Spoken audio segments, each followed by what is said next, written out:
Chief justice Umar Ata Bandial ने आज article 62(1)(f) से मुतालिक जो रिमार्क्स दिए हैं उसे पाकिस्तान में अहम सियासी रहनुमाओं के केसेस, उनके सियासी मुस्तकबिल और खुद सुप्रीम कोर्ट के माजी के फैसलों से मुतालिक सवालात उठ गए हैं। उन फैसलों पर सवालात उठ गए हैं जो खुद मौजूदा चीफ जस्टिस ने तहरीर किए हैं। नवाज शरीफ और जहांगीर तरीन की ताहयात नाअहली से मुतालिक फैसलों पर बहस शुरू हो गई है। ममनुआ फंडिंग फैसला आने के बाद खुद सुप्रीम कोर्ट के फैसले की रोशनी में इमरान खान की मुमकिन ताहयात नाअहली पर भी बहस शुरू हो गई है।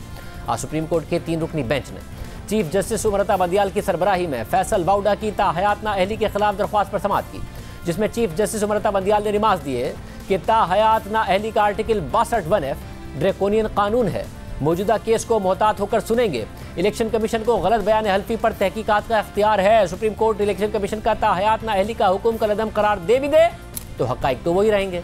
इलेक्शन कमीशन ने फैसल वाउडा केस में हकाइक का दुरुस्त जायजा लिया है। इस केस में सवाल बस ये है कि इलेक्शन कमीशन ताहयात नाअहली का हुक्म दे सकता है या नहीं। केस को तफसील से सुनेंगे, जिसके बाद अदालत ने केस की मजीद समाअत 6 अक्टूबर तक मुलतवी कर दी है। अब अहम बात यह है कि चीफ जस्टिस उमर अता बंदियाल ने आइन के आर्टिकल 62(1)(f) के तहत ताहयात नाअहली को ड्रैकोनियन यानी जालिमाना और सख्त करार दिया है। मगर दिलचस्प बात यह है कि आर्टिकल 62(1)(f) के तहत किसी भी अवामी ओहदेदार की जो नाअहली होती है उसकी मुद्दत कितनी होगी, आइन में इस हवाले से कुछ नहीं लिखा है। आइन ने सिर्फ ये लिखा है कि पार्लियामेंट का रुकन बनने के लिए किसी भी शख्स को सादिक और अमीन होना चाहिए, और ये नहीं लिखा कि ऐसा ना होने की सूरत में वो ताहयात नाअहल होगा। इसके अलावा दीगर कंडीशंस भी रखी गई हैं पार्लियामेंट का रुकन बनने के लिए, जबकि ताहयात नाअहली का फैसला खुद चीफ जस्टिस उमर अता बंदियाल ने लिखा था।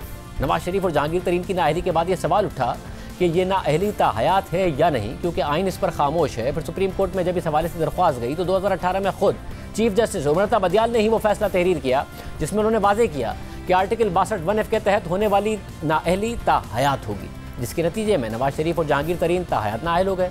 और उस वक्त कानूनी माहिरीन ने सवाल उठाया कि चीफ जस्टिस उमर अता बंदियाल की तरफ से आर्टिकल 62(1)(f) की नाअहली को ताहयात नाअहली करार देना आइन को दोबारा लिखने के मुतरादिफ है और सुप्रीम कोर्ट की यह राय सख्त है। मगर आज खुद चीफ जस्टिस अपने ही तशरीह करदा आर्टिकल को ड्रैकोनियन करार दे रहे हैं। अब बात यह है कि आर्टिकल 62(1)(f) की ताहयात नाअहली के फैसले में सुप्रीम कोर्ट के बेंच में जो जजेस शामिल थे उनमें साबिक चीफ जस्टिस साकिब निसार, मौजूदा chief justice Umar Ata Bandial, justice retired Sheikh Azmat Saeed, justice Ijazul Hasan, justice retired Sajjad Ali Shah थे। उस 5 रुकनी बेंच ने 62(1)(f) की तशरीह से मुतालिक 10 समातें की और 14 फरवरी 2018 को अपना फैसला महफूज किया और फिर 13 अप्रैल 2018 को अपना फैसला सुना दिया। और ये फैसला मौजूदा चीफ जस्टिस उमर अता बंदियाल ने तहरीर किया, जिसमें बताया गया जब तक किसी अवामी ओहदेदार के खिलाफ आर्टिकल 62(1)(f) के तहत अदालती डिक्लेरेशन मौजूद है तब तक उसकी नाअहली रहेगी। चीफ जस्टिस उमर अता बंदियाल ने 52 सफ़हात पर मबनी फैसले में कुरानी आयात, 18वीं तरमीम, मुख्तलिफ आइनी तरामीम के तज्ज़िये और बरतानवी पार्लियामेंट के कोड ऑफ कंडक्ट का हवाला भी दिया और फैसले में करार दिया कि आइन का आर्टिकल 62(1)(f) रुकने पार्लियामेंट की सदाकत, अमानत और दयानत के तयन से मुताल्लिक है। आइन के आर्टिकल 62(1)(f) के तहत किसी शख्स के खिलाफ अदालती हुक्म हो कि वो सादिक और अमीन नहीं तो वो रुकने पार्लियामेंट नहीं बन सकता। आइन में जहाँ नाअहली की मुद्दत का तयन ना हो वहाँ नाअहली ताहयात समझी जाती है।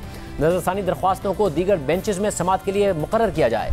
बेंचेस तयशुदा उसूल के मुताबिक फैसला करें, यानी सुप्रीम कोर्ट ने जो उसूल इस फैसले में तय किए थे, इस हवाले से सुप्रीम कोर्ट के दीगर बेंचेस पाबंद हो गए कि वो इसी हिसाब से फैसले करें।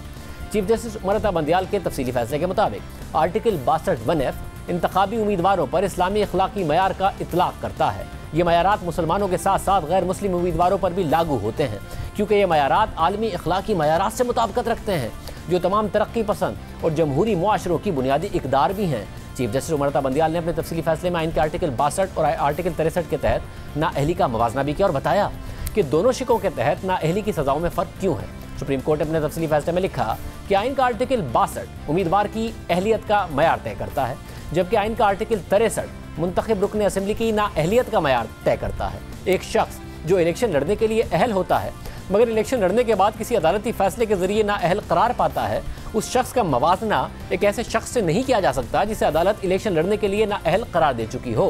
ये बहुत अहम नुकता है, क्योंकि सवाल उठ रहा था कि अगर आर्टिकल 63 के तहत किसी शख्स को किसी जुर्म में 2 साल कैद तक की सज़ा भी हो जाए जिसमें अखलाकियात से मुतालिक जुर्म भी शामिल हो, तो भी वो सज़ा पूरी करने के बाद 5 साल के लिए ही नाअहल होगा, तो फिर कैसे आर्टिकल 62(1)(f) के तहत किसी को सादिक व अमीन करार ना देने पर सुप्रीम कोर्ट ताहयात नाअहल कर सकती है। मगर सुप्रीम कोर्ट ने करार दिया कि इलेक्शन लड़ने के लिए अहल शख्स नाअहली की सज़ा पूरी करने के बाद अहल हो सकता है, मगर जो शख्स इलेक्शन लड़ने के लिए ही नाअहल हो वो दोबारा इलेक्शन नहीं लड़ सकता है। चीफ जस्टिस उमरता बंदियाल ने अपने फैसले में लिखा कि आइन के आर्टिकल 62(1)(f) की खिलाफ वर्जी करने वाला उम्मीदवार अवामी ओहदा रखने का अहल नहीं हो सकता। 62(1)(f) के तहत ना अहल होने वाले शख्स का मुकाबला एक ऐसे शख्स से नहीं किया जा सकता जो आइन के आर्टिकल 63(1)(h) के तहत सजा याफ्ता हो, क्योंकि 62(1)(f) के तहत ना अहल होने वाला शख्स अपने जुर्म की जाती कीमत अदा नहीं करता। इन हालात में ऐसा शख्स जो आर्टिकल 62(1)(f) के तहत ना अहल हो चुका हो, वो उस वक्त तक ना अहल रहेगा जब तक इस शख्स पर अदालत का हुक्म काबिल अमल रहेगा। इसलिए ऐसी सूरत हाल में जुर्म और सजा में मवाजना करने का उसूल उस शख्स पर लागू करने की जरूरत नहीं है जो आइन के आर्टिकल 62(1)(f) के तहत ना अहल हुआ हो। मगर आज फैसल बाउडा की नाअहली के केस में चीफ जस्टिस ही के ये रिमार्क सामने आए हैं कि आर्टिकल 62(1)(f) के तहत ताहयात नाअहली ड्रैकोनियन है, यानी जालिमाना है, सख्त है।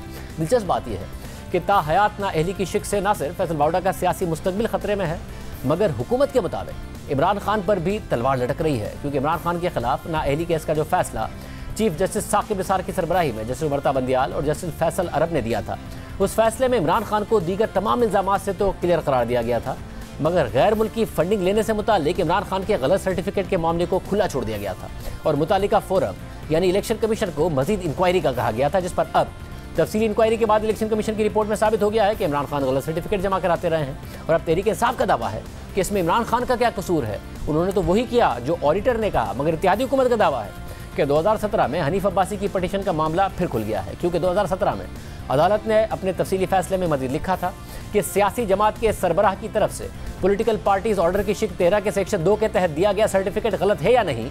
किसी अदालत में ऐसी कोई भी फाइंडिंग देने से पहले मुतल्लिका फोरम में यह तयन करना लाजमी है कि सियासी जमात ने आर्टिकल 6 के सेक्शन 3 के तहत ममनुआ अतियात लिए हैं या नहीं, और साथ ही आर्टिकल 2C के तहत यह जमात फॉरेन एडेड पार्टी है या नहीं। फिर अदालत ने यह ऑब्जर्वेशन दी कि मुतल्लिका फोरम पर सियासी जमात के खिलाफ फाइंडिंग सामने आने और फिर PPO के तहत एक्शन लिए जाने के बाद ही गलत सर्टिफिकेट के मामले को किसी अदालत में सेकेंडरी फैक्ट के तौर पर देखा जा सकेगा।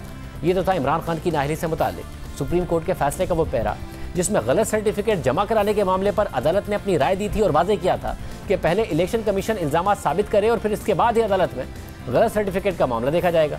अब इलेक्शन कमीशन ने तो अपनी रिपोर्ट जारी कर दी है। रिपोर्ट के मुताबिक इमरान खान पर पार्टी फंडिंग से मुताल्लिक गलत सर्टिफिकेट जमा कराने का इल्ज़ाम साबित हो गया है और ममनुआ ज़राए से फंडिंग का इल्ज़ाम भी साबित हो गया है। मगर अब चीफ जस्टिस की इस हवाले से रिमार्क्स की हद तक मुख्तलिफ राय सामने आ गई है और तहरीक इंसाफ जो नवाज शरीफ की नाअहली के लिए 62(1)(f) की बहुत बड़ी हामी रही है, वो भी इसमें तब्दीली का मुतालबा कर रही है। फवाद चौधरी ने भी इस कानून को गलत करार दिया और कहा कि इस हवाले से कानून साजी होनी चाहिए।